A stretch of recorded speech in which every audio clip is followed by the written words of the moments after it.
Greer said.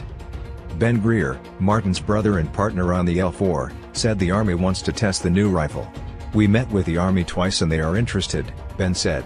Martin is working on finishing what Ben described as a new military-grade version of the L4 for the Army to experiment with. The L4 is just one of several gun designs the ground combat branch has considered in recent years as it attempts to replace older weapons. But the L4 stands out, Martin Greer said.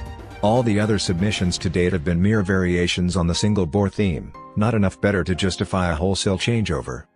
The Army didn't immediately respond to multiple requests for comment. The L4's newness is the secret to its appeal.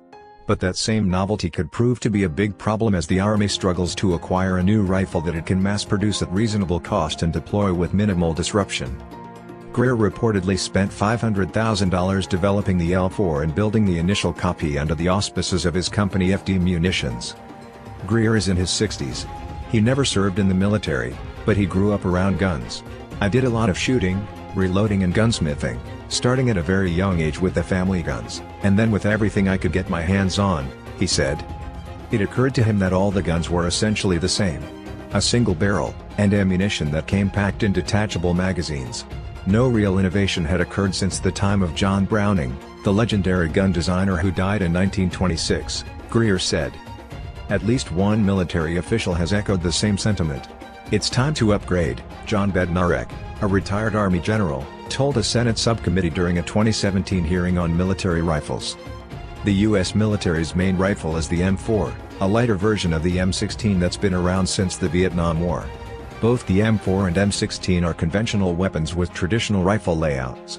They're notorious for their tendency to jam and limited stopping power of their old-style ammo.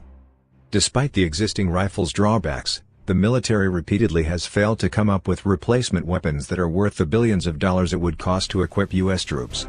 So the armed forces have made do with small upgrades, most recently modifying its rifle ammunition to fly faster. But the Army is getting tired of merely tweaking 100-year-old technology. The Army, to its credit, is not interested in change just for the sake of change, Greer said. He claimed his ribbon gun represents the radical departure the Army says it needs. Besides its 4 bores, the L4 ribbon gun has fewer openings that could allow dirt to get into its moving parts, making it easier to clean. At 6 pounds, it's also slightly lighter than an M4 is. The L4 also features a new kind of ammunition, a solid block, roughly the size of a deck of cards, that holds 4 6mm diameter rounds. A side-mounted device feeds a block at a time into the weapon, neatly aligning the 4 projectiles with the 4 bores. The mechanism allows for a potentially very high rate of fire compared to older weapons. Greer told me that if the Army adopts the L4, it can expect a large increase in the overall capability of the ground forces, resulting from the new weapons and the new tactics made possible by those weapons. But there's a catch. The Army's bureaucracy is set up to spend years or even decades carefully examining potential new weapons before approving them for widespread use.